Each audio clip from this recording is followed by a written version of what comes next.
Welcome back to Dharma classes. आज हम सीखेंगे सम स्पेशल वॉइस। तो इसमें चलिए आज हम सीखते हैं रूल नंबर 1 की तरफ बढ़ते हैं कि जब हमारा किसी एक्टिव वॉइस का ऑब्जेक्ट एक शब्द या फ्रेज ना होकर, क्या है, जब एक शब्द या फ्रेज ना होकर एक क्लॉज दिया हो तब हम क्या करते हैं, उस क्लॉज को हम मान लेते हैं इट। क्या मान लेते हैं? इट। तो चलिए उसको बनाना सीखते हैं। देखिए क्या लिखा है, जब किसी एक्टिव वॉइस का ऑब्जेक्ट एक शब्द या फ्रेज ना होकर, क्या है, एक शब्द या फ्रेज ना होकर क्या होता है, एक क्लॉज हो, तब हम क्या करते हैं। तो देखिए, तो जो हमारा क्लॉज होगा क्या होगा, जो क्लॉज या सेंटेंस दिया होगा, जैसे इस वाक्य में लिखा है दे से द किंग इज कमिंग। क्या लिखा है? दे से द किंग इज कमिंग। तो जैसे ये हमारा एक सेंटेंस दिया है, सेंटेंस को हम क्लॉज कहते हैं, ठीक है। तो इस सेंटेंस को हम क्या इट से डिनोट कर लेते हैं। किससे डिनोट करते हैं? इट। मान लेते हैं वो इट पूरे सेंटेंस के, ठीक है। तो चलिए इसको बनाकर देखते हैं। कर दे क्या, देखो जैसे क्या लिखा है, दिस से। अब इस पूरी बात को कहने के लिए हम क्या कर लें, इट का यूज कर लें। क्या आ जाएगा? इट। इट आ गया। अब देखिए कैसा सेंटेंस है, प्रेजेंट इंडेफिनिट, तो क्या लग जाएगा? इज। It is sad. फिर जो वाक्य लिखा है बस उसको वैसे ही उतार देते हैं। It is sad that the king is coming. ठीक है, क्लियर हुआ?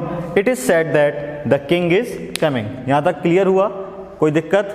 चलिए आगे बढ़ते हैं। अब जानते हैं हम कि एक जब क्लॉज दिया होता है तब ऐसी स्थिति में हमें करना क्या है। बस सिंपल सा याद रखना है। क्या याद रखना है बच्चों? हमें इट, उस क्लॉज की जगह पर हमें इट प्लेस करना है, तो वो बन जाता है इट इज सैड और दैट अपनी तरफ से जोड़ दिया, और जो फिर क्लॉज दिया होता है उस क्लॉज को वैसे ही का वैसे ही लिख देते हैं। तो आपके लिए मैंने एग्जाम्पल लिखा हुआ है बोर्ड पर, तो आपको अपनी कॉपी पर बनाना है और अपने कमेंट बॉक्स पर उसको आंसर लिख देना है।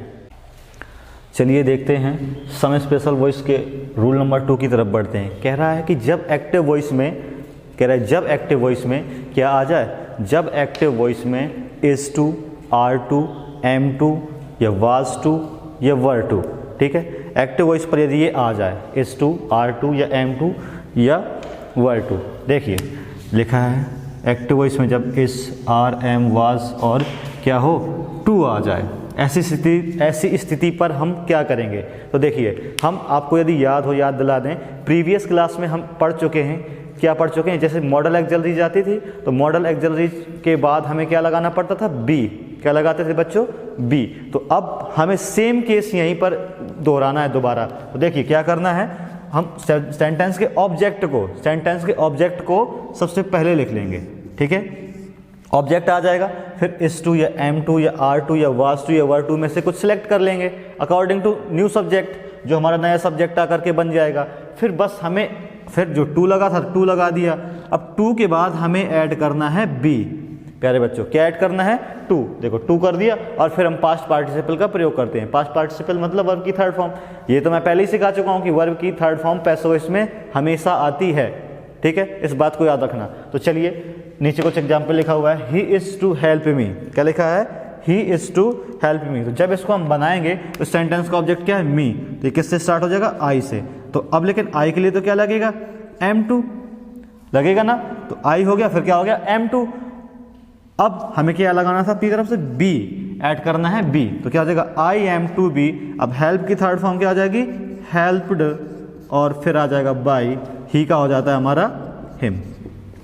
समझ में आया? देखिए समझ में आया होगा। आप देखिए सिंपल सा इसमें देख लीजिए आप, ऑब्जेक्ट को हमने सब्जेक्ट बना लिया है और इसी के अकॉर्डिंग हमने नई हेल्पिंग वर्ब यूज कर ली है M2, और फिर हमें लगाना था बी, तो बी लगा लिया, फिर वर्ब की थर्ड फॉर्म और फिर बाई लगा करके सब्जेक्ट को लिख दिया। चलिए इसको आप जब तक स्क्रीनशॉट ले लीजिए, मैं अगला एग्जाम्पल आपके बोर्ड पर लिखता हूँ।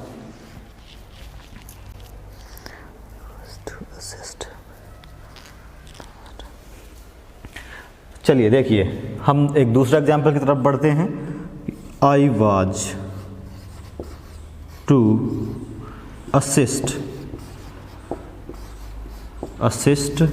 हिम। क्या लिखा है? I was to assist him. चलिए जल्दी जल्दी आप अपनी कॉपी पेन पर पेन कॉपी निकाल कर सॉल्व करिए, और फिर देखते हैं हम कितने लोगों को जवाब सही आता है। तो चलिए हम इसका सॉल्यूशन निकालते हैं। देखिए इस सेंटेंस का ऑब्जेक्ट क्या है? हिम। क्या है प्यारे बच्चों? हिम, तो क्या करेंगे, हिम को हम क्या कर लेंगे, ही आ गया। अब देखिए वाज तो आई के लिए लगा था, तो ही के लिए भी क्या लगेगा, वाज टू, क्या हो जाएगा, ही वाज टू। अब चाहिए बी, हमने देखिए बताया ना बी, तो क्या हो जाएगा, he was to be, assist का क्या हो जाएगा, असिस्टेड, और फिर हमें क्या करना है, बाय, और जो सब्जेक्ट था आई, तो आई को क्या हो जाएगा, मी, बन गया ना, he was to be assisted by me. ठीक है, इतना ही आसान है, बस आपको करते चलना है।